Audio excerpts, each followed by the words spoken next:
Hello and welcome to filler form. I am Aleem Akhtar, sociology teacher at filler form. तो हम लोगों ने कल यूनिट 2 कंप्लीट कर लिया है। आज हम लोग स्टार्ट करने वाले हैं यूनिट 3। उसमें सबसे पहले आज हम लोग स्टार्ट करेंगे बेसिक कॉन्सेप्ट्स। तो 2 मिनट वेट करते हैं, सारे लोग ज्वाइन कर लें, उसके बाद स्टार्ट करते हैं।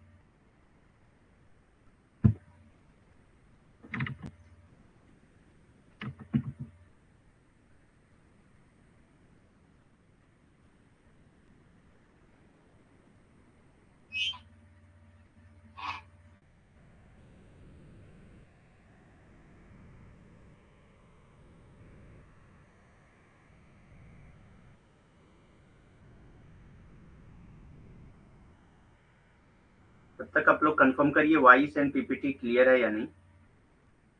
Good afternoon all.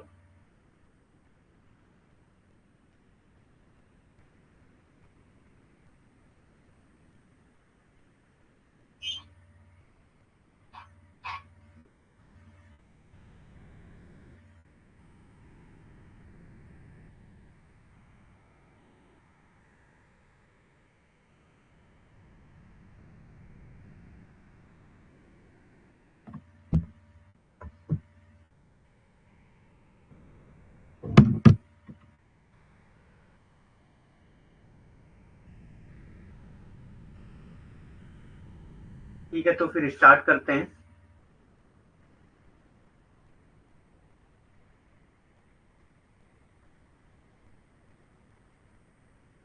तो जिन्होंने अभी तक फिलर फॉर्म ज्वाइन नहीं किया है उनके लिए अनाउंसमेंट है कि वो मेरा रेफरल कोड यूज कर सकते हैं फिलर फॉर्म के किसी भी कोर्स को बाई करते वक्त, जिससे उनको 10% एक्स्ट्रा डिस्काउंट मिल जाएगा। रेफरल कोड है अलीम10, जिसको यूज करने पे 10% एक्स्ट्रा डिस्काउंट मिल जाएगा। और ये रेफरल कोड फिलर फॉर्म के ऑल कोर्सेज पे एप्लीकेबल है। ऑल कोर्सेज पे एप्लीकेबल है। ठीक। हमारी डेली जो क्लासेस होती हैं वो 3 PM पे होती हैं। इन केस अगर 3 PM पे कोई क्लास नहीं हो पाती है तो वो क्लास 8 PM पे होती है। ठीक। तो स्टार्ट करते हैं आज एक नई यूनिट, सोशियोलॉजिकल कॉन्सेप्ट। इसमें सबसे पहले सोशियोलॉजिकल कॉन्सेप्ट सबसे पहले हम लोग इसमें स्टार्ट करेंगे। ठीक। तो देखते हैं कौन कौन से कॉन्सेप्ट हैं सोशियोलॉजी में। तो सबसे पहले स्टार्ट करते हैं सोशल स्ट्रक्चर। सबसे पहले आता है सोशल स्ट्रक्चर यानी कि सामाजिक संरचना। सोशल स्ट्रक्चर यानी कि सामाजिक संरचना। Sociologists use the term social structure. They are typically referring to macro-level social forces, including social institutions and patterns of institutionalized relationships. ठीक। तो sociologist use the term social structure. Sociologist social structure का term क्यों use करते हैं? They are typically referring to, जब वो social structure का term use करते हैं तो वो ये कहना चाहते हैं कि जो माइक्रो लेवल सोशल फोर्सेज हैं उनके बारे में वो बात करना चाहते हैं। माइक्रो लेवल सोशल फोर्सेज हैं उनके बारे में ये बात करना चाहते हैं, इंक्लूडिंग सोशल इंस्टीट्यूशन, जिसमें क्या क्या चीजें आ जाती हैं? सोशल इंस्टीट्यूशंस आ जाते हैं।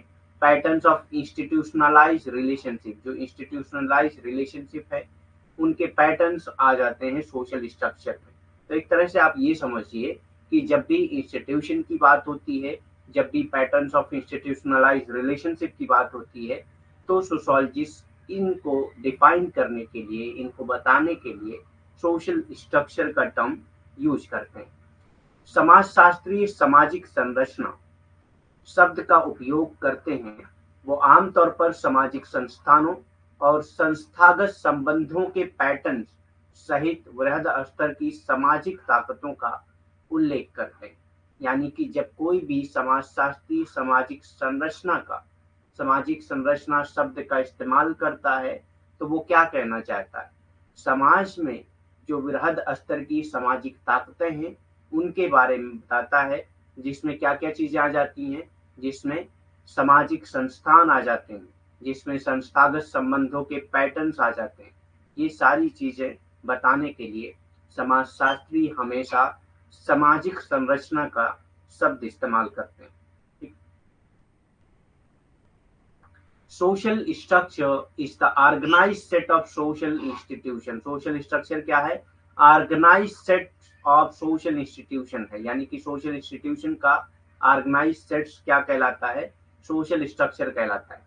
And patterns of institutionalised relationship that together compose society, यानी कि organised set of social institution and patterns of institutionalised relationship दोनों जो है कंपोज करते हैं सोसाइटी में, दैट कंपोज सोसाइटी, यानी कि जो सोसाइटी में होते हैं, सोसाइटी में ये सारी चीजें होती हैं, इंस्टीट्यूशनलाइज रिलेशनशिप और सोशल इंस्टीट्यूशंस। तो इन सारे चीजों के सेट को सोशल स्ट्रक्चर कहा जाता है।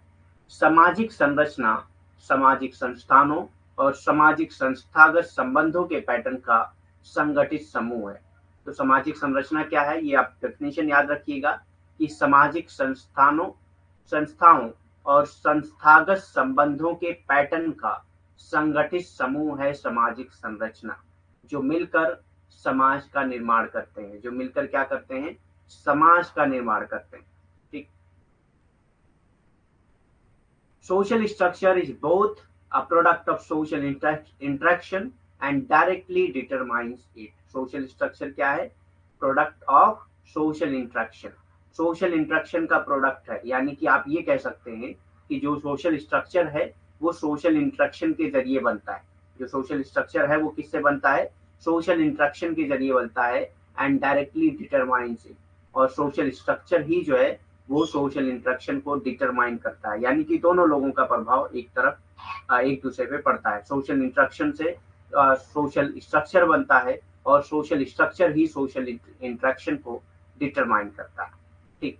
सामाजिक संरचना सामाजिक संपर्क का एक उत्पाद है। सामाजिक संरचना सामाजिक संपर्क या सामाजिक संपर्क के साथ साथ आप सामाजिक बातचीत भी कह सकते हैं। ठीक। या सामाजिक इंटरेक्शन जो होता है, सोशल इंटरेक्शन।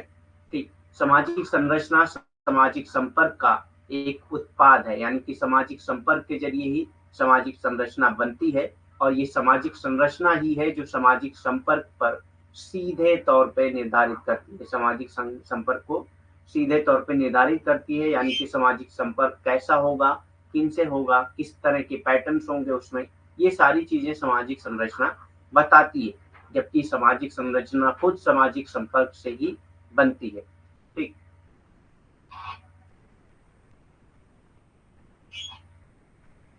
उसके बाद आता है कल्चर, यानी कि संस्कृति। संस्कृति क्या है? सोशल स्ट्रक्चर हम लोग कर चुके हैं। उसके बाद आता है कल्चर, यानी कि संस्कृति। हम लोग सोशियोलॉजिकल थ्योरी में जितने भी थिंकर्स को पढ़े हैं, बहुत सारे थिंकर्स ने कल्चर के बारे में बात किया है। तो कल्चर क्या होता है ये आज हम लोग देखेंगे। कल्चर या संस्कृति। Culture is a term that refers to a large, diverse set of mostly intangible aspects of social life. ठीक। तो कल्चर क्या है? Is a term that refers to a large and diverse set of mostly intangible aspects of social life. Social life की जो अमूर्त चीजें हैं, जो intangible चीजें हैं, उन्हीं वही सारी चीजें मिलकर क्या बनाती हैं? कल्चर बनाती हैं। Culture is a term that refers to a large and diverse set of mostly intangible aspect of social life. संस्कृति एक ऐसा शब्द है जो सामाजिक जीवन के ज्यादातर अमूर्त पहलुओं के एक बड़े और विविध सेट को संदर्भित करता है, एक बड़े और विविध सेट को संदर्भित करता है। तो डेफिनेशन आपको याद होना चाहिए। अकॉर्डिंग टू सोशियोलॉजिस्ट के अकॉर्डिंग कल्चर क्या होता है? Culture consist of values. Culture में क्या चीजें आती हैं? वैल्यूज आती हैं, बिलीव्स आते हैं, सिस्टम्स ऑफ लैंग्वेज आते हैं, कम्युनिकेशन आते हैं, एंड प्रैक्टिसेस आते हैं that people share in common and that can be used to define them as a collective. ठीक। यानी कि सोशियोलॉजिस्ट जब कल्चर को डिफाइन करते हैं तो कहते हैं कि कल्चर कंसिस्ट ऑफ वैल्यूज, यानी कि कल्चर के अंदर वैल्यूज होती हैं, बिलीव्स होती हैं, सिस्टम्स होते हैं, सिस्टम्स ऑफ लैंग्वेजेस होते हैं, कम्युनिकेशंस होते हैं, प्रैक्टिसेस होते हैं, जो लोगों के बीच में कॉमन होती हैं, यानी कि एक वैल्यू की हर आदमी की अलग अलग वैल्यूज नहीं होती हैं, वहाँ की उस समाज की, उस सोसाइटी की एक कॉमन वैल्यूज होती है। हर आदमी की अलग अलग लैंग्वेज नहीं होती है, उस सोसाइटी की, उस जगह की एक कॉमन लैंग्वेज होती है, कॉमन बिलीफ्स होते हैं। तो ये सारी चीजें they commonly own, and we can say that we can define them collectively based on these things, यानी कि values, belief system, systems of languages, communication, इन सब के बेस पे हम उनको कलेक्टिवली डिफाइन कर सकते हैं। कलेक्टिवली डिफाइन कैसे? uh, कोई कन्नड़ स्पीकिंग पीपल है तो हम डायरेक्ट उनको क्या कह देंगे? Kannada, Kannada speaking people. Collectively पूरे लोगों को हम बता रहे हैं कि जितने लोग कन्नड़ बोलते हैं वो सब इसमें आ जाएंगे। ठीक। समाजशास्त्रियों के अनुसार संस्कृति में मूल विश्वास, भाषा की प्रणालियां, संचार और प्रथाएं शामिल होती हैं। तो समाजशास्त्री क्या मानते हैं कि संस्कृति में क्या क्या चीजें होती हैं? संस्कृति में मूल्य होते हैं, विश्वास होते हैं, भाषा की प्रणालियां होती हैं, संचार होती हैं और प्रथाएं होती हैं। ठीक। जिन्हें लोग साझा करते हैं, जिन्हें लोग आपस में साझा करते हैं, किसी एक का तो होता नहीं है मूल, विश्वास, भाषा की प्रणाली या संचार। ठीक। सब लोग आपस में इसको साझा करते हैं और जिनका उपयोग उन्हें एक सामूहिक के रूप में परिभाषित करने के लिए किया जाता है, जिनका उपयोग उन्हें एक सामूहिक रूप में परिभाषित करने के लिए किया जाता है। जैसे मैंने एग्जांपल बताया कन्नड़ स्पीकिंग पीपल, तो लैंग्वेज के बेस पे हम सबको एक समूह बनाते हैं। ठीक। कि जितने कन्नड़ बोल रहे हैं सबका एक समूह हो गया। ठीक। सो इसी तरह से समाजशास्त्री संस्कृति को डिफाइन करते हैं, संस्कृति की परिभाषा बताते हैं। Culture also include the material object. अब ऐसा नहीं है कि कल्चर में सिर्फ नॉन मटेरियल ऑब्जेक्ट ही होते हैं, बल्कि कल्चर में मटेरियल ऑब्जेक्ट्स भी होते हैं। कल्चर में मटेरियल ऑब्जेक्ट्स भी होते हैं that are common to that group और सोसाइटी, जो है जो उस ग्रुप के या सोसाइटी में कॉमन होते हैं। ठीक। तो ऐसे मटेरियल्स जिनका इस्तेमाल, जिनको सारे लोग मानते हों, सारे लोगों के बीच में जो चीज कॉमन हो, वो भी क्या कहलाएगा? वो मटेरियल्स भी कल्चर कहलाएगा, वो मटेरियल भी कल्चर कहलाएगा। संस्कृति में भौतिक वस्तुएं भी शामिल हैं। संस्कृति में क्या है? भौतिक वस्तुएं भी शामिल होती हैं जो उस समूह का समाज के लिए समान होता है, जो उस समूह या समाज के लिए क्या है? समान होता है। तो ऐसी भौतिक वस्तुएं जो किसी समूह या समाज के लिए समान होता है, वो भी जो है संस्कृति में शामिल होती हैं। तो बहुत सारी चीजें ऐसी होती हैं जो हमारे कल्चर से जुड़ी हुई होती है। नहीं, अलग अलग डेफिनेशन है, हम लोग देखेंगे भी कुछ थिंकर को अभी कि कौन से थिंकर ने कल्चर की क्या डेफिनेशन दी है। जैसे मेलिनोस्की ने अलग डेफिनेशन दी है, रेडक्लिफ ब्राउन ने अलग डेफिनेशन दी है। तो इसी तरह से अलग अलग थिंकर्स ने अलग अलग डेफिनेशन दी है। वो सारे डेफिनेशन आपको पता होना चाहिए। ठीक। तो कुछ कीवर्ड्स होते हैं जिससे आपको पूरी पूरी डेफिनेशन नहीं याद करना होता है, कुछ कीवर्ड्स होते हैं उससे पता चल जाता है कि ये किसकी डेफिनेशन है। ठीक है, आगे हम लोग डेफिनेशन देखेंगे। Culture is distinct from social structure and economic aspect. Culture जो है वो अलग होता है social structure and economic aspect से। ठीक। Culture is distinct from social structure and economic aspects of society but it is connected to them. लेकिन ये जो है इससे कनेक्टेड होता है, ये इनसे अलग होता है। सोशल स्ट्रक्चर और कल्चर अलग है, इकोनॉमिक एस्पेक्ट ऑफ सोसाइटी और कल्चर अलग है, लेकिन ये उससे जुड़े हुए होते हैं। यानी कि सोशल स्ट्रक्चर भी कल्चर जो है सोशल स्ट्रक्चर से भी जुड़ा होता है और इकोनॉमिक एस्पेक्ट से भी जुड़ा होता है। Both continuously informing them and being informed bye them. यानी कि informing them and being informed bye them मतलब ये होता है कि दोनों लोगों का इन्फ्लुएंस एक दूसरे पे होता है। कल्चर का इन्फ्लुएंस स्ट्रक्चर और इकोनॉमिक एस्पेक्ट पे होता है और इकोनॉमिक एस्पेक्ट या स्ट्रक्चर का इन्फ्लुएंस कल्चर पे होता रहता है। ठीक।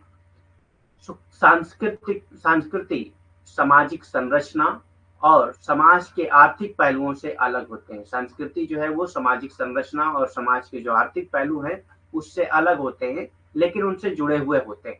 ठीक। क्योंकि दोनों लगातार उन्हें सूचित कर रहे होते हैं और उनके द्वारा सूचित किए जा रहे होते हैं। ठीक। यानी कि संस्कृति का असर जो है वो सामाजिक और आर्थिक पहलू पर होता है, सामाजिक संरचना पर होता है और समाज के आर्थिक पहलुओं पर होता है, और सामाजिक संरचना और समाज के आर्थिक पहलुओं का असर संस्कृति पे भी होता है। ठीक।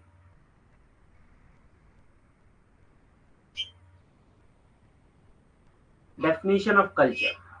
अब अलग अलग डेफिनेशन ऑफ कल्चर हम लोग देखेंगे। तो द कल्चर कल्चरल एंथ्रोपोलॉजिस्ट, तो एक है cultural anthropologist Edward Burnett Tylor. Edward Burnett Tylor, आमतौर पे इनको ईबी टाइलर के नाम से जाना जाता है। ठीक, आमतौर से इनको ईबी टाइलर के नाम से जाना जाता है। डिफाइंड कल्चर एज, कल्चर को इन्होंने कैसे डिफाइन किया? द कॉम्प्लेक्स होल, क्या है? The complex whole which includes knowledge, जिसमें क्या क्या चीजें आ जाती हैं?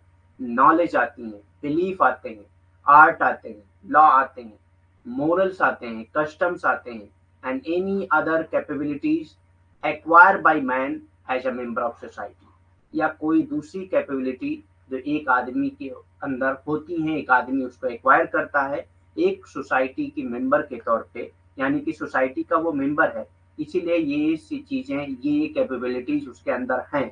ठीक, तो वो सारी कैपेबिलिटीज जो है वो कल्चर में ही इंक्लूड होती हैं। तो ईबी टाइलर कल्चर को डिफाइन करते हैं कि it is the complex whole, culture is the complex whole, जिसमें क्या क्या चीजें आ जाती हैं? Knowledge, belief, arts, law, moral, customs, और जो भी कैपेबिलिटीज हैं जो एक एक मैन जो है एक्वायर करता है as a member of society, वो सारी चीजें आ जाती हैं कल्चर में। तो यहाँ पे आपको याद रखना है कि ईबी टाइलर के डेफिनेशन में क्या क्या चीजें आती हैं? नॉलेज आती हैं, बिलीफ आती हैं, आर्ट आते हैं, लॉ, मोरल एंड कस्टम्स आते हैं। तो इतना ही अगर आपको याद है तब भी आप इनके डेफिनेशन का आंसर दे सकते हैं। संस्कृति की परिभाषा, सांस्कृतिक मनोविज्ञानी एडवर्ड बर्नेट टाइलर, यानी कि जिनको ईबी टाइलर के नाम से जाना जाता है, उन्होंने संस्कृति को जटिल संपूर्णता के रूप में परिभाषित किया। ये कहते हैं संस्कृति क्या है? जटिल संपूर्णता है, जिसमें ज्ञान होता है, जिसमें विश्वास होता है, जिसमें कला होती है, जिसमें कानून होता है, जिसमें नैतिकता होती है, जिसमें रीति रिवाज होते हैं, और समाज के सदस्य के रूप में एक मनुष्य द्वारा प्राप्त की गई जितनी भी क्षमताएं हैं, वो सारी क्षमताएं संस्कृति का हिस्सा ही होती हैं। ठीक, तो आपको याद रखना है कि ईबी टाइलर ने जो परिभाषा बताई है संस्कृति में, उसमें आता है ज्ञान, विश्वास, कला, कानून, नैतिकता, रीति रिवाज, और समाज के रूप में मनुष्य के द्वारा प्राप्त की, समाज के सदस्य के रूप में मनुष्य के द्वारा प्राप्त की गई क्षमताएं। ठीक, तो इससे आप आंसर कर सकते हैं कि ईबी टाइलर के डेफिनेशन क्या है। उसके बाद अब्राहम एम फ्रांसिस ने किस तरह से डिफाइन किया है कल्चर को? Abraham M Francis defines culture as a total way of life. तो ये आपसे पूछा जा सकता है किसने कल्चर को a total way of life कहा है? तो it is Abraham M Francis who said that culture as a total way of life of a social group, meaning everything they do and they have, यानी कि जो वो हैं, जो वो करते हैं, जो वो रखते हैं, वो सारी चीजें कल्चर का हिस्सा हैं। ठीक, अब्राहम एम फ्रांसिस कहते हैं कि culture is a total way of life. ठीक, is a total way of life of a social group, किसी भी सोशल ग्रुप का टोटल वे ऑफ लाइफ है। हर वो चीज जो वो हैं, जो वो करते हैं या जो वो रखते हैं, वो सारी चीजें कल्चर का हिस्सा है। अब्राहम एम फ्रांसिस ने संस्कृति को एक सामाजिक समूह के जीवन का कुल तरीका बताया। तो ये पूछा जा सकता है कि संस्कृति को सामाजिक समूह के जीवन का कुल किसने कहा है? तो ये अब्राहम एम फ्रांसिस ने कहा है, जिसका अर्थ क्या है कि वो सब कुछ हैं, वो जो कुछ भी हैं, वो जो कुछ करते हैं, जो कुछ उनके पास है, वो सारी चीजें संस्कृति का हिस्सा है। जो वो हैं, जो वो करते हैं, जो उनके पास है, वो सारी चीजें संस्कृति का हिस्सा है। ठीक, it is complex system that consists of beliefs, values, standard practices, language and technology shared by member of a social group। यानी कि क्या है? एक कॉम्प्लेक्स सिस्टम है कल्चर। एब्राहम एंड फ्रांसिस की डेफिनेशन है ये कि it is a complex system that consist of, जिसमें क्या क्या चीजें होती हैं? बिलीफ्स होते हैं, वैल्यूज होती हैं, स्टैंडर्ड प्रैक्टिस होती हैं, लैंग्वेज एंड टेक्नोलॉजी होती है, shared language and technology shared by member of social group. एक सोशल ग्रुप के मेंबर के द्वारा जो शेयर की गई टेक्नोलॉजीज हैं, लैंग्वेज है, प्रैक्टिसेस हैं, वैल्यूज हैं, स्टैंडर्ड है, बिलीफ है, ये सारी चीजें कल्चर का हिस्सा है। तो अब्राहम एम फ्रांसिस में आपको it is a total way of life याद रखना है, बाकी डेफिनेशन याद करने की उतनी जरूरत नहीं।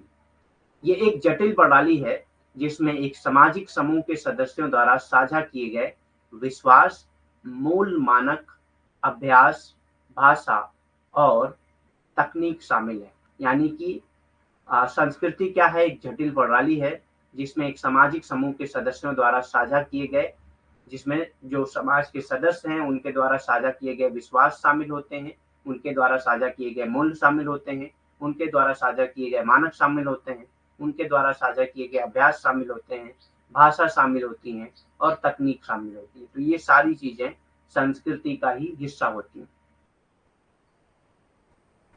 रॉल्फ लिंटन किस तरह से कल्चर को डिफाइन करते हैं? तो रॉल्फ लिंटन कहते हैं a culture is an organised group of learned responses. तो ये इनका कीवर्ड्स है, आप ये याद रखिएगा। Culture is an organised group of learned responses characteristics of a particular society. Learned responses characteristics of a society. Culture क्या है? A culture is an organized group of learned responses and characteristics of particular society. Ralph Linton कहते हैं कि संस्कृति किसी विशेष समाज की सीखी हुई प्रतिक्रियाओं या एक संगठित समूह है, या तो समाज के द्वारा सीखी गई प्रतिक्रियाएं हैं या संगठित समूह है। ठीक। जेम्स स्पार्डले कैसे डिफाइन करते हैं कल्चर को? Culture is the acquired knowledge. तो ये आप डेफिनेशन की कीवर्ड्स रख सकते हैं। एक्वायर्ड नॉलेज, एक्वायर्ड नॉलेज किस में आता है? नॉलेज अगर सिर्फ है तो ये ईबी टाइलर में आता है। एक्वायर्ड नॉलेज है तो जेम्स स्पार्डली में आता है। ठीक। Culture is the acquired knowledge people use to interpret, जिसका इस्तेमाल लोग यूज करते हैं अपने एक्सपीरियंस को इंटरप्रेट करने के लिए एंड जनरेट बिहेवियर, और अपने बिहेवियर को जनरेट करने के लिए, यानी कि अपने एक्सपीरियंस को इंटरप्रेट करने के लिए और अपने बिहेवियर को जनरेट करने के लिए कल्चर का इस्तेमाल करते हैं लोग। ठीक। और जिसको जेम्स स्पार्डी ने कहा है कि इट इज एक्वायर्ड नॉलेज। ये क्या है? एक एक्वायर्ड नॉलेज होती है। एक्वायर्ड नॉलेज किसको कहते हैं? जिसको हम लोग गेन करते हैं, जिसको हम लोग पाते हैं। ठीक। जेम्स स्पार्डली के अनुसार संस्कृति वो ज्ञान है जिसे लोग अनुभव की व्याख्या करने और व्यवहार उत्पन्न करने के लिए उपयोग करते हैं। ठीक। तो जेम्स स्पार्डली का क्या कहना है कि संस्कृति वो ज्ञान है जिसे लोग अनुभव की व्याख्या करने और व्यवहार उत्पन्न करने के लिए उपयोग करते हैं। ठीक। एक ऐसा ज्ञान है संस्कृति एक ऐसा ज्ञान है जिसका इस्तेमाल अनुभव की व्याख्या करने या व्यवहार उत्पन्न करने के लिए लोग करते हैं। ये जेम्स स्पैडली का डेफिनेशन है कल्चर का, संस्कृति का। According to Robert Morrison MacIver ने किस तरह से डिफाइन किया है कल्चर को? Culture is the expression of our nature in our modes of living and our thinking, intercourse in our literature, in religion, in recreation and enjoyment. तो ये सारी चीजें कल्चर में आ जाती हैं। ठीक। सो रॉबर्ट मॉरिसन मैकाइवर किस तरह से कल्चर को डिफाइन करते हैं कि कल्चर क्या है? कल्चर एक एक्सप्रेशन है हमारे नेचर का, हमारे मोड्स ऑफ लिविंग का, हमारे मोड्स ऑफ थिंकिंग का, हमारे इंटरकोर्स का लिटरेचर के साथ। ठीक। यानी कि किस तरह से हम लोग भाषा यूज करते हैं, किस तरह से बातचीत करते हैं, किस तरह से सोचते हैं, किस तरह से रहते हैं, और हमारा रिलीजन क्या है, ये सारी चीजें जो है कल्चर का हिस्सा है। इन रिक्रिएशन एंड एंजॉयमेंट, रिक्रिएशन और एंजॉयमेंट। ठीक। रिक्रिएशन क्या होता है? कोई चीज आप मतलब त्योहार वगैरह जो मनाते हैं वो सब चीजें रिक्रिएशन में आ जाती हैं। एंजॉयमेंट। रॉबर्ट मॉरिसन मैकाइवर के अनुसार संस्कृति हमारे रहन सहन, हमारे सोचने के तरीके, हमारी प्रकृति की अभिव्यक्ति है। ठीक। तो संस्कृति क्या है? हमारे रहन सहन के तरीके कैसे हैं, हमारे सोचने के तरीके कैसे हैं, हमारी प्रकृति की अभिव्यक्ति कैसी है, हमारे साहित्य में, धर्म में, मनोरंजन में और आनंद में संभोग के लिए। ठीक, यानी कि ये सारी चीजें आ जाती हैं। ठीक, कि हम भाषा के साथ कैसे जुड़े हुए हैं, ठीक, हम साहित्य के साथ कैसे जुड़े हुए हैं, हमारा धर्म क्या है, मनोरंजन किस तरह से हम लोग करते हैं, आनंद कैसे लेते हैं, हमारे सोचने के तरीके कैसे हैं, हमारा रहन सहन कैसा है, ये सारी चीजें संस्कृति का हिस्सा होती हैं।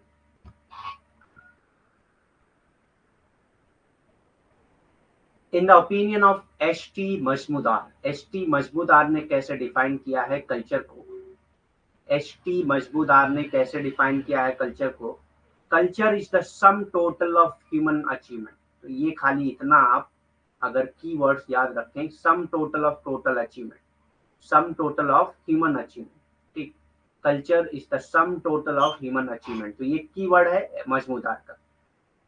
तो culture is a sum total of human achievement, material as well as non material. तो ह्यूमन अचीवमेंट चाहे वो मटेरियल हो चाहे नॉन मटेरियल हो, कैपेबल ऑफ ट्रांसमिशन, जो ट्रांसमिशन के कैपेबल हो, sociologically that is by tradition and communication. यानी कि सोशोलॉजिकली हम क्या कह सकते हैं कि कल्चर क्या है, ये ट्रेडिशन है, कम्युनिकेशन है, vertically as well as horizontally, यानी कि ये इसका ट्रांसमिशन हो सके ट्रेडिशन के जरिए, कम्युनिकेशन के जरिए, चाहे वर्टिकली हो यानी कि नीचे से ऊपर हो, चाहे हॉरिजॉन्टली हो, चाहे बराबर में हो, ठीक, ट्रांसमिशन होना चाहिए इसका। तो मजमूदार, एच.टी. मजमूदार की डेफिनेशन याद करते वक्त पूरी डेफिनेशन आपको नहीं याद करना है, बस इतना याद रखना है, sum total of human achievement, culture is the sum total of human achievement.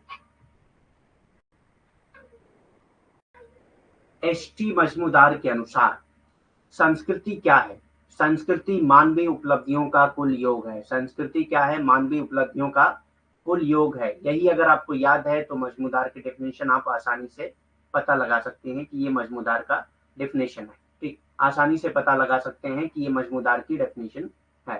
ठीक, तो एच.टी. मजमूदार के अनुसार संस्कृति मानवीय उपलब्धियों का कुल योग है, सामग्री के साथ साथ गैर भौतिक, भौतिक के साथ साथ गैर भौतिक कह सकते हैं। ठीक, भौतिक के साथ साथ गैर भौतिक, जो प्रसारण के लिए सक्षम हो, प्रसारण के लिए सक्षम हो, यानी कि जिसका प्रसारण किया जा सकता हो, ऐसी भौतिक और गैर भौतिक वस्तुएं जिसका प्रसारण किया जा सकता हो सामाजिक रूप से, जिसका प्रसारण किया जा सकता हो सामाजिक रूप से। यानी कि क्या मतलब है कि सामाजिक रूप से, सामाजिक रूप से का क्या मतलब है कि सामाजिक रूप से प्रसारण किया जा सकता हो। ठीक, परंपरा और संचार द्वारा, यानी कि परंपरा और संचार द्वारा इन सब चीजों का, भौतिक और गैर भौतिक सामग्रियों का प्रसारण सक्षम हो। ठीक, इसके द्वारा परंपरा और संचार द्वारा लंबवत और साथ ही शैक्षिक रूप से, ठीक, चाहे वो लंबवत तरीके से प्रसारण हो रहा हो यानी कि नीचे से ऊपर की तरफ हो रहा हो, चाहे बराबरी पे हो रहा हो, क्षैतिज रूप से। ठीक, तो ये एच.टी. मजमूदार की डेफिनेशन है, परिभाषा है कल्चर की। हालांकि आपको सिर्फ इतना ही याद रखना है कि संस्कृति मानवीय उपलब्धियों का कुल योग है, क्योंकि ये डेफिनेशन में आता है मजमूदार की, ये एच.टी. मजमूदार के डेफिनेशन में ये चीजें आती हैं।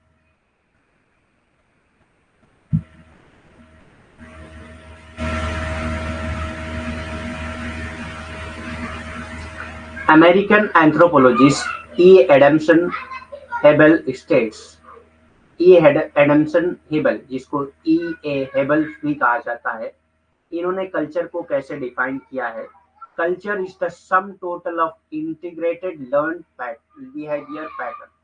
ठीक, ये सिर्फ इतना आपको याद रखना है, culture is the sum total of integrated learn behaviour pattern which are characteristics of member of society, जो किसी भी मेंबर ऑफ सोसाइटी की कैरेक्टरिस्टिक्स होती है, and which are therefore not the result of biological inheritance, जो biological inheritance का result नहीं होता। तो आप खाली इतना भी याद रख सकते हैं, बायोलॉजिकल इनहेरिटेंस जिस कल्चर के डेफिनेशन में आती है वो ई ए हिबल की ही है। ठीक, वो ई ए हिबल की ही डेफिनेशन है। तो बायोलॉजिकल इनहेरिटेंस ही अगर आप याद रखते हैं तब भी ये कहते हैं कि ये बायोलॉजिकल इनहेरिटेंस का पार्ट नहीं है, यानी कि एक बच्चा जब पैदा होता है तो उसके पास कल्चर नहीं होता है, वो as a member of society इन सारी चीजों को सीखता है। ये एक लर्न बिहेवियर पैटर्न है। ठीक।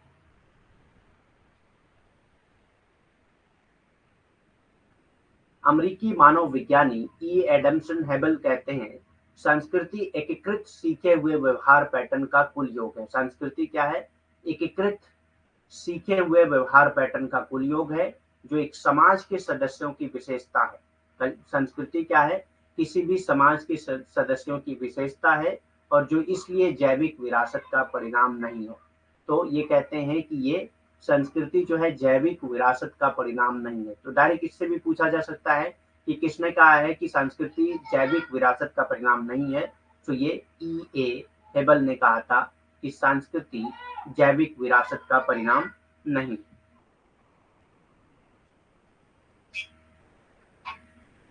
ब्रोनिस्लाव मेलिनोव्स्की कैसे डिफाइन करते हैं कल्चर को? ब्रोनिस्लाव मेलिनोव्स्की कैसे डिफाइन करते हैं कल्चर को? Defines culture as the handiwork. ठीक। तो अगर सिर्फ आप हैंडी वॉक ही याद रखें ना, या आर्टिफैक्ट्स याद रखें, हैंडी वॉक या आर्टिफैक्ट, तो ये मेलिनोव्स्की के डेफिनेशन आ जाती है कल्चर, आर्टिफैक्ट या हैंडी वॉक। ठीक। Definition: culture as the handiwork of man and medium through which he achieve his end. ठीक। तो एक आदमी का जो हैंडी वॉक है और वो मीडियम जिसके जरिए वो अपने एंड को अचीव करता है, वो सारी चीजें कल्चर का पार्ट है। ब्रोनिस्लाव मेलिनोव्स्की ने संस्कृति को मनुष्य की करतूत। ठीक। तो सबसे पहले आप ये याद रखना है कि मनुष्य जो भी चीजें करता है अपने हाथों से, आर्टिफैक्ट्स वगैरह, ठीक, हस्तकला जिसको कहते हैं हम लोग,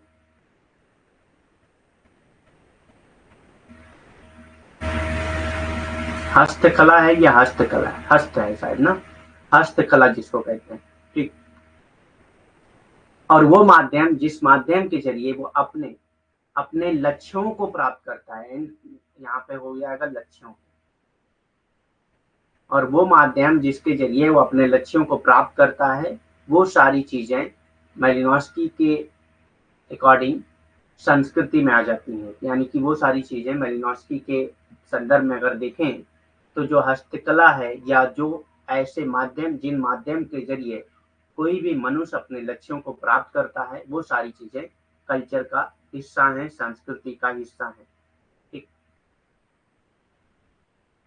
according to Anderson and Parker, Anderson and Parker ने कैसे डिफाइन किया है कल्चर को? Culture is the total content of physio social, bio social and psycho social. तो आप ये याद रखिएगा कि एंडरसन एंड पैरकर की जो डेफिनेशन है उसमें फिजियो सोशल आता है, बायो सोशल आता है और साइको सोशल आता है। ठीक। तो ये कीवर्ड्स है, इसके जरिए आप इनके डेफिनेशन याद रख सकते हैं। तो एंडरसन एंड पर्कर की जो डेफिनेशन है कल्चर की, culture is the total content of, तो टोटल कंटेंट किसका है, यानी कि इसमें क्या क्या चीजें होती हैं? फिजियो सोशल होती हैं, बायो सोशल होती हैं एंड साइको सोशल, जितनी भी चीजें हैं वो सारी कल्चर में आती हैं। Universe man has produced and the socially created mechanism through which these social product operate. यानी कि यूनिवर्स में जो भी चीजें हैं, psycho social, bio social, physio social चीजें जो एक मैन ने प्रोड्यूस किया है, और ऐसे मैकेनिज्म जो इन सारी चीजों को ऑपरेट करते हैं, जो इन सारी चीजों को चलाते हैं, वो सारी चीजें कल्चर का हिस्सा हैं अकॉर्डिंग टू एंडरसन एंड पर्कर। ठीक। Physio social, bio social and psycho social, ये याद रखना है बस आप। एंडरसन और पर्कर के अनुसार संस्कृति भौतिक, सामाजिक, जैव सामाजिक और मानव सामाजिक, भौतिक, सामाजिक, जैव सामाजिक और मानव सामाजिक ब्रह्मांड की कुल सामग्री। तो भौतिक, सामाजिक, जैव सामाजिक और मानव सामाजिक ब्रह्मांड की कुल सामग्री है संस्कृति, जिसे मनुष्य ने उत्पन्न किया है। जिसे क्या है? मनुष्य ने ही उत्पन्न किया है। सामाजिक रूप से निर्मित तंत्र जिसके माध्यम से, और कुछ ऐसे सामाजिक रूप से निर्मित तंत्र हैं जिनके माध्यम से सामाजिक उत्पाद संचालित होते हैं। ये सारी चीजें किसमें आ जाती हैं? संस्कृति में आती हैं according to Anderson and Parker. American sociologist Robert Bierstedt states culture is the complex whole. तो कल्चर क्या है? कॉम्प्लेक्स होल है। Culture is the complex whole that consist of everything we think and do. तो हर वो चीज जो हम सोचते हैं और हर वो चीज जो हम करते हैं और हर वो चीज जो हमारे पास है as a member of society, it is a definition of culture. ठीक, वो कल्चर का पार्ट्स है। ठीक, यानी कि कल्चर एक कॉम्प्लेक्स होल है। हर उस चीज का जो हम सोचते हैं, हर उस चीज का जो हम करते हैं, हर उस चीज का जो हम रखते हैं as a member of society, उसे कल्चर कहा जाता है according to Robert Bierstedt. Robert Bierstedt एक अमेरिकी समाजशास्त्री थे। इन्होंने संस्कृति की परिभाषा कैसे बताई है? संस्कृति वो जटिल समग्रता है। संस्कृति क्या है? वो जटिल समग्रता है जिसमें वो सब कुछ शामिल है, जिसमें वो सब कुछ शामिल होता है जो हम सोचते हैं, जो हम करते हैं, जो समाज के सदस्य के रूप में हमारे पास है। ठीक, जो समाज के सदस्य के रूप में हमारे पास है,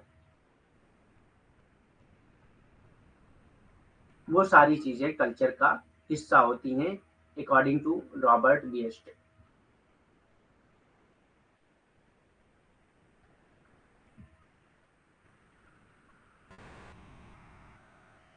थ्री कंपोनेंट ऑफ कल्चर। संस्कृति के तीन घटक कौन कौन से हैं? तो cognitive component, material component and normative component. तो ये याद रखिएगा, कल्चर के तीन कंपोनेंट हैं, कॉग्निटिव, मटेरियल एंड नॉर्मेटिव।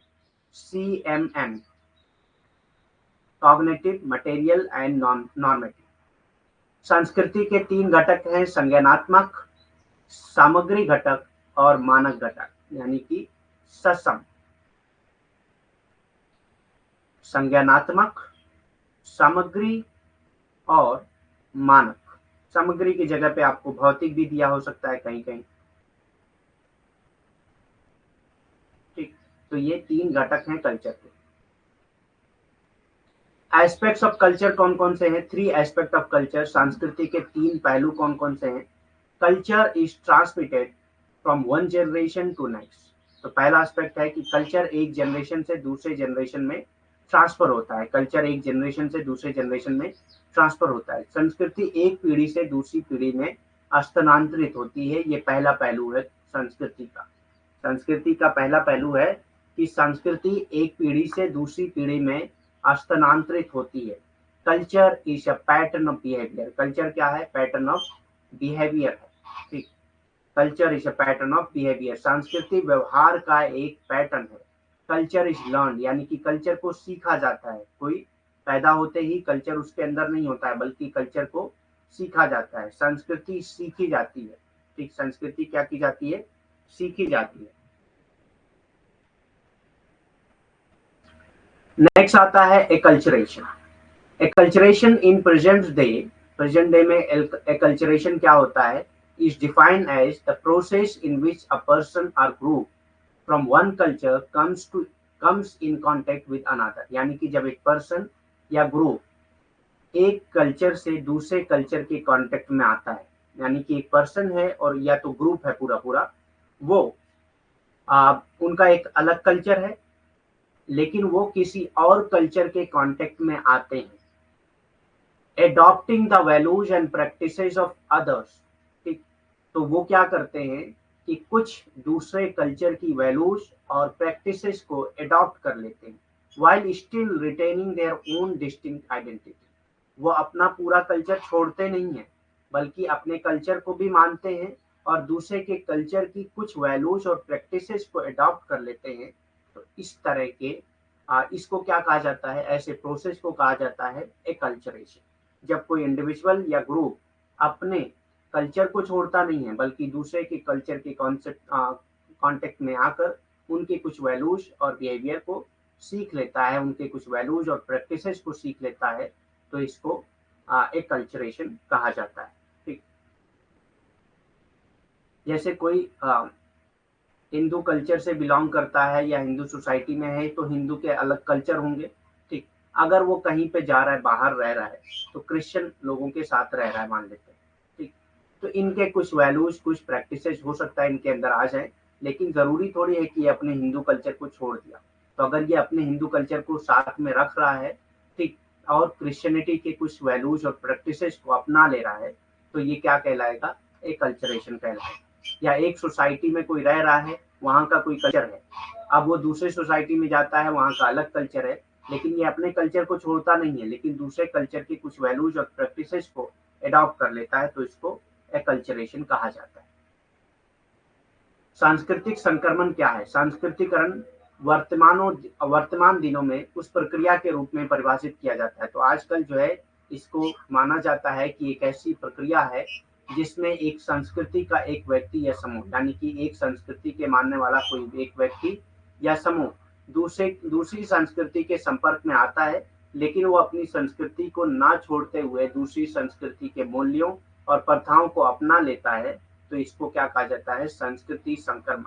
ठीक, दूसरी संस्कृति के मूल्यों और प्रथाओं को अपनाते हुए अपनी अलग पहचान बनाए रखता है, यानी कि अपने कल्चर को बनाए रखता है, तो इसको संस्कृति संक्रमण कहा जाता है।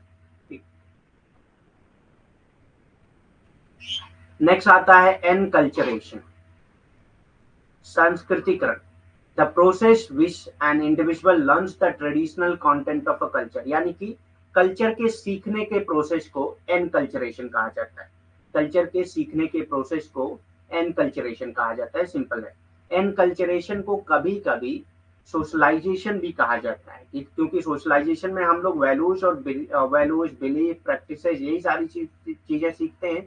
तो एनकल्चरेशन यानी कि कल्चर को सीखना, और एनकल्चरेशन की जगह पे कभी कभी सोशलाइजेशन टर्म भी यूज होता है। संस्कृतिकरण की जगह पे कहीं कहीं समाजीकरण का शब्द भी इस्तेमाल होता है, क्योंकि दोनों का मतलब सेम है। एनकल्चरेशन मतलब कल्चर को सीखना, संस्कृतिकरण मतलब संस्कृति को अपनाना, उसको सीखना। ठीक, तो the process by which an individual learns the traditional content of a culture and assimilates its practices and values, उसकी प्रैक्टिसेस और वैल्यूज को असिमिलेट्स कर लेता है अपने अंदर, तो उसको एनकल्चरेशन कहा जाता है। संस्कृतिकरण वो प्रक्रिया है जिसके द्वारा एक व्यक्ति किसी संस्कृति की पारंपरिक सामग्री को सीखता है और उनकी प्रथाओं और मूल्यों को आत्मसात करता है, तो उसको संस्कृतिकरण कहा जाता है। संस्कृतिकरण की जगह पे कहीं कहीं समाजीकरण का शब्द भी इस्तेमाल होता है। कल्चरल डिफ्यूजन क्या होता है? सांस्कृतिक मिलन।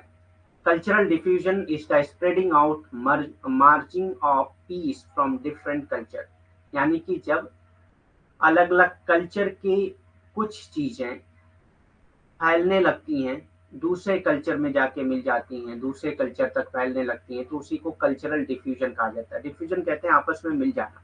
ठीक, तो कुछ वैल्यूज एंड प्रैक्टिसेस एक कल्चर की दूसरे में मिल जाती हैं और दूसरे वाले की पहले वाले में मिल जाती है।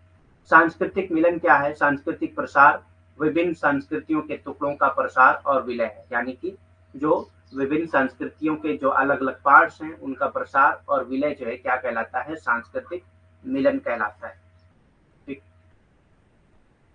These different culture all have many diverse type of food, अलग अलग कल्चर हैं, सबके पास अलग अलग टाइप्स के खाने हैं, अलग अलग टाइप्स की क्लॉथिंग है, हर कल्चर में अलग अलग चीजें होती हैं।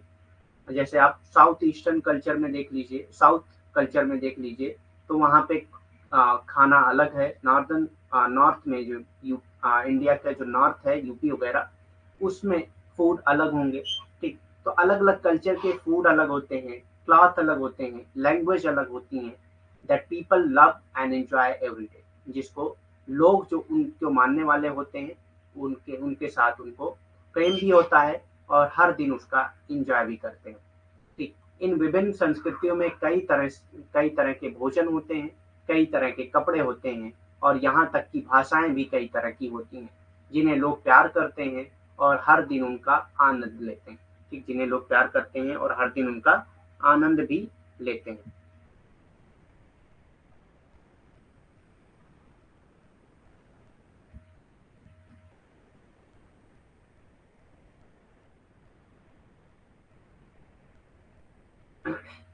Four types of cultural diffusion, चार तरह के कल्चरल डिफ्यूजन कौन कौन से हैं, चार प्रकार के सांस्कृतिक प्रसार कौन कौन से हैं? दे आर एक्सपेंशन, कैटेगोरियस कैटेगियस नहीं contagious, expansion, contagious, hierarchical, stimulus and relocation diffusion. ठीक, तो ये 4 कल्चरल डिफ्यूजन आपको पता होना चाहिए। कल्चरल डिफ्यूजन कैसे होता है? एक्सपेंशन के जरिए, जैसे कल्चर की का जो एरिया है वो बढ़ने लगे। कॉन्टेंजियस, यानी कॉन्टेंजियस कहते हैं जैसे कुछ बीमारी भी होती है कॉन्टेंजियस, एक आदमी को हो गई तो दूसरे तक फैलती है। तो एक आदमी का कल्चर अलग था, दूसरा उसके साथ रहने लगा, तो इसका कल्चर जो है इसके अंदर भी आ गया, तो इसको कंटेंजियस कहा जाता है। Hierarchical, stimulus and relocation diffusion. 4 प्रकार के सांस्कृतिक प्रसार होते हैं, जिसमें विस्तार आता है, संक्रमक आता है, पदानुक्रमित आता है, उत्तेजना आती है और स्थानांतरण प्रसार आता है। ठीक, एथनोसेंट्रिज्म किसको कहा जाता है? परजाति केंद्रिता किसको कहा जाता है? Ethnocentrism is the measuring and judging of one culture by another culture. जब एक कल्चर दूसरे कल्चर को जज करता है, मेजर करता है, तो उसको एथनोसेंट्रिज्म कहा जाता है। दूसरे कल्चर को जज करता है और अपने कल्चर को अच्छा मानता है, तो इसी को एथनोसेंट्रिज्म कहा जाता है। दूसरे कल्चर को जज करना, दूसरे कल्चर को मेजर करना। प्रजाति केंद्रिता किसको कहा जाता है? तो प्रजाति संस्कृत केंद्रिता कहते हैं एक संस्कृति द्वारा दूसरे संस्कृति को मापने और पहचानने का। ठीक, जब एक संस्कृति दूसरे संस्कृति को मापने लगती है और पहचानने लगती है और कुछ हद तक ये मानती है, अपने से कमतर मानती है, अपने संस्कृति से दूसरे संस्कृति को कमतर मानती है, तो इसी को प्रजाति केंद्रिता कहा जाता है। This can either a positive और निगेटिव। तो एथनोसेंट्रिज्म पॉजिटिव भी हो सकता है, निगेटिव भी हो सकता है। जैसे मेरा कोई कल्चर है, मैं दूसरे कल्चर को कंपेयर कर रहा हूँ, ठीक, लेकिन मैं ये मान रहा हूँ कि ये कल्चर बेस्ट है, तो ये पॉजिटिव एथनोसेंट्रिज्म है। तो ये क्या हो जाएगा? पॉजिटिव एथनोसेंट्रिज्म हो जाएगा, जिसमें मैं अपने कल्चर को इस कल्चर से एटलीस्ट अपने कल्चर को कम मान रहा हूँ। ठीक, इस कल्चर से एटलीस्ट अपने कल्चर को कम मान रहा हूँ। जैसे इंडियन जो है अमेरिकन कल्चर को ज्यादा बेहतर मानते हैं। ठीक, तो एक तरह से ये पॉजिटिव एथनोसेंट्रिज्म है। निगेटिव एथनोसेंट्रिज्म क्या है? जब आप दूसरे कल्चर को अपने से खराब मानते हो और ये मानते हो कि दूसरा कल्चर एग्जिस्ट ही नहीं करना चाहिए, उसको खत्म हो जाना चाहिए, तो ये क्या है? निगेटिव एथनोसेंट्रिज्म है। This can be either a positive or negative judgment about the difference between the belief of two culture. ठीक, ये दो संस्कृतियों की मान्यताओं के बीच अंतर है, जिसके बारे में सकारात्मक या नकारात्मक निर्णय हो सकते हैं। या तो सकारात्मक हो सकते हैं या नकारात्मक होंगे। सकारात्मक कब होंगे? जब मैं अपनी संस्कृति को मानूंगा कि दूसरी जो संस्कृति है वो मेरी संस्कृति से अच्छी है, तो ये सकारात्मक है। और जब मैं ये मानने लगता हूँ कि मेरी ही संस्कृति से अच्छी है, बाकी संस्कृतियां अच्छी नहीं है, तो ये नकारात्मक हो जाती है। ठीक, नेक्स्ट आता है एसिमिलेशन, यानी कि मिलान। एसिमिलेशन मतलब आप समझ रहे हैं, जब दो कल्चर आपस में मिल जाएं। एसिमिलेशन मतलब ही होता है मिलना। ठीक, assimilation describes the process by which minority integrate socially, culturally and are politically into a larger dominant culture and society। जब जो माइनॉरिटी में है, यानी कि जो कम लोग हैं किसी कल्चर को मानने वाले, किसी कल्चर को मानने वाले कम लोग हैं, और वहां पे कोई बहुत बड़ा कल्चर पाया जाता है जिसको मेजॉरिटी ऑफ पीपल मानते हैं, तो धीरे धीरे क्या होता है, जो माइनॉरिटी में होते हैं वो मेजॉरिटी के कल्चर को अपना लेते हैं। वो धीरे धीरे क्या करते हैं? मेजॉरिटी के कल्चर को अपना लेते हैं, उसी में घुल मिल जाते हैं। ठीक, अपने कल्चर को वो छोड़ देते हैं। ठीक, तो इसी को एसिमिलेशन कहा जाता है। मिलाना क्या है? उस प्रक्रिया का वर्णन करता है जिसके द्वारा एक अल्पसंख्यक सामाजिक संस्कृति, यानी कि जो अल्पसंख्यक हैं, जो किसी संस्कृति के मानने वाले हैं लेकिन अल्पसंख्यक में हैं, और वहीं पे किसी संस्कृति के मानने वाले जो है वो बहुसंख्यक हैं। ठीक, तो ये राजनीतिक तौर पे, सांस्कृतिक तौर पे, ठीक, एक बड़ी प्रभावशाली संस्कृति और समाज में एकत्रित हो जाते हैं। ठीक, तो जो प्रभावशाली संस्कृति है उसी को ये मानने लगते हैं, तो इसको मिलान या एसिमिलेशन कहा जाता है। The term assimilation is often used in reference to immigrants and ethnic group. तो एसिमिलेशन का जो टर्म है वो इमिग्रेंट्स के लिए या इथनिक ग्रुप सेटिंग के लिए इस्तेमाल किया जाता है। Settling in a new land, यानी कि जो इमिग्रेंट्स हैं, जो नई जगह पे सेट हो रहे हैं, तो नई जगह के कल्चर को ये अपना लेते हैं, या इथनिक ग्रुप जो नई जगह पे सेट हो रहे हैं तो वहाँ के कल्चर को अपना लेते हैं। उनके लिए ये टर्म यूज किया गया है। आत्मसातकरण इसको कहते हैं। ठीक, एसिमिलेशन को आत्मसातकरण कहा जाता है।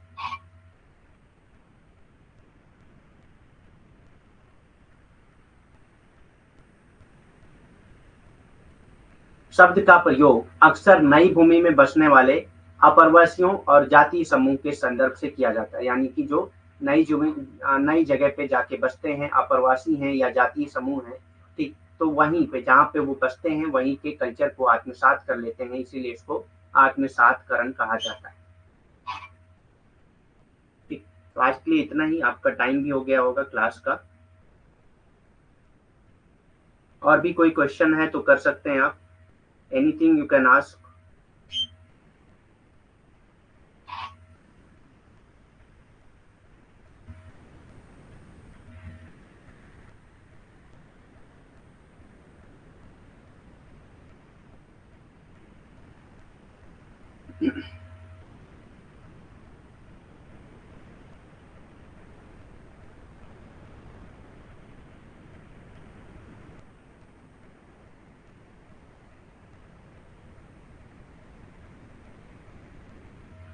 ओके, फिर लीव करते हैं class. Thank you very much, have a nice day.